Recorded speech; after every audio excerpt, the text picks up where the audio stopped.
Assalamualaikum warahmatullahi wabarakatuh. Saya Syafrin Aldi, NIM 2004-2051. Di sini akan mempresentasikan sedikit tentang tugas resume pertemuan 2 mata kuliah pengembangan organisasi, yang mana di sini saya meresum sebuah artikel yang berjudul Pengembangan Organisasi pada Badan Publik, Perspektif, Teori, dan Praktik oleh Robert T. Golembowski.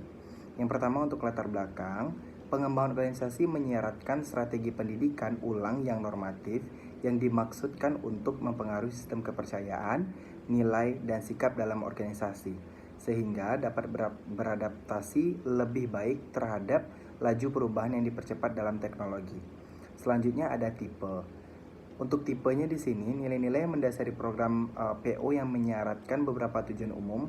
Yang pertama ada untuk menciptakan lingkungan kerja yang terbuka, untuk melengkapi otoritas yang terkait dengan peran atau status otoritas pengetahuan, lalu untuk menemukan pengambilan keputusan dan masalah penyelesaian, lalu untuk membangun kepercayaan di antara individu, lalu untuk membuat kompetisi lebih relevan dengan tujuan kerja, lalu untuk mengembangkan sistem penghargaan yang merekognisi pencapaian misi organisasi, lalu untuk meningkatkan rasa kepemilikan terhadap tujuan organisasi di seluruh angkatan kerja, dan untuk meningkatkan pengendalian diri dan pengarahan diri bagi orang-orang di dalam organisasi.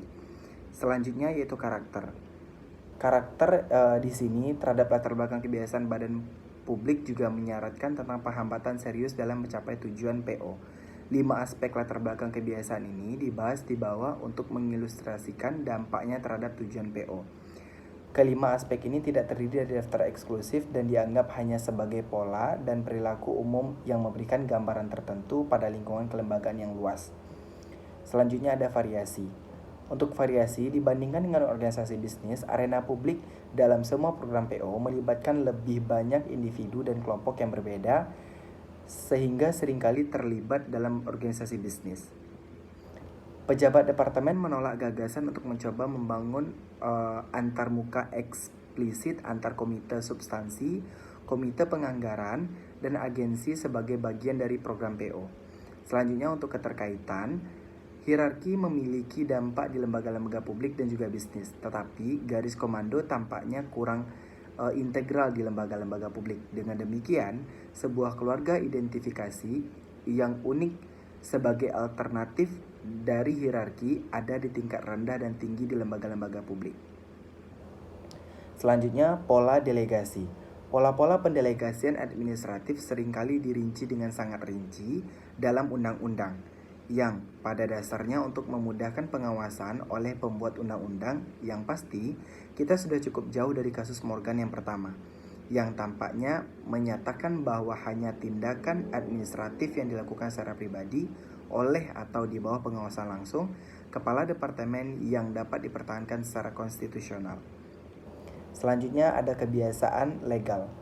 Hukum dan praktik yang ada sangat membatasi pencarian sistem penghargaan semacam itu. Oleh karena itu, imbalan untuk kinerja yang luar biasa dalam bentuk uang dan tingkat GS yang lebih tinggi dari biasanya untuk pegawai negeri sekarang dimungkinkan. Tetapi tetap saja dalam praktiknya masih luar biasa. Bayaran yang sama untuk pekerjaan yang sama. Secara praktis, masih berarti bahwa pekerjaan yang luar biasa tidak dihargai secara luar biasa. Selanjutnya kebutuhan keamanan.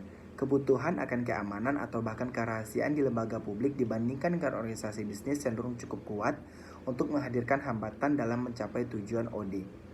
Pertimbangan satu kasus yang tampaknya mencerminkan beberapa dari semua komponen ini, personel lembaga dihadapkan pada pelatihan kepekaan. Selanjutnya prosedur peraturan dan kehati-hatian. Aparat pemerintah cenderung lebih mementingkan prosedur perhatian dan kehati-hatian. Personel lembaga yakin bahwa beberapa penemuan memberikan solusi yang cukup baik. Keyakinan ini bisa bertentangan dengan kebutuhan lain untuk kontrol eksternal. Selanjutnya ada manajer profesional. Konsep manajer profesional kurang berkembang di arena publik dibandingkan dengan arena bisnis. Secara kontras, namun bermanfaat, kejadian yang sering terjadi pada sekolah bisnis dan sekolah administrasi publik menunjukkan kesimpulan tersebut. Seperti halnya gagasan Jacksonian yang berbeda jauh di dalam akar kebijakan dasar kepegawaian publik kita. Oleh karena itu, kecenderungan kebijakan personalia publik kami lebih menekankan pada perekrutan untuk posisi tertentu daripada potensi jangka panjang. Yang terakhir, kesimpulan. Program-program pengembangan organisasi atau organization development muncul dengan frekuensi yang semakin meningkat baik di dunia bisnis maupun lembaga publik. Selain itu, penerapan program OD di lembaga pemerintah menghadapi beberapa masalah unik. Namun, masalah-masalah unik ini cenderung tidak disadari atau kurang disadari oleh tim OD karena mahasiswa administrasi publik cenderung kurang terwakili dalam tim tersebut. Oleh karena itu, makalah ini dibuat. Selain itu, untuk beberapa implikasi turunan yang tampaknya sesuai. Pertama, pemburuan di sektor publik oleh tim OD pada dasarnya terdiri dari psikolog dan psikologi yang akan terus berkembang. Namun, ketiga, mahasiswa administrasi publik cenderung memainkan peran seperti jika sejumlah besar dari mereka mengembangkan kompetensi yang melengkapi minat mereka dalam administrasi publik. Mungkin itu saja yang dapat saya sampaikan mengenai resume pribadi saya dari artikel pengembangan organisasi pada badan publik, perspektif teori dan praktik oleh Robert T. Golembowski. Mohon maaf bila terdapat kekurangan dan kesalahan. Wabillahi taufiq walhidayah. Wassalamualaikum warahmatullahi wabarakatuh.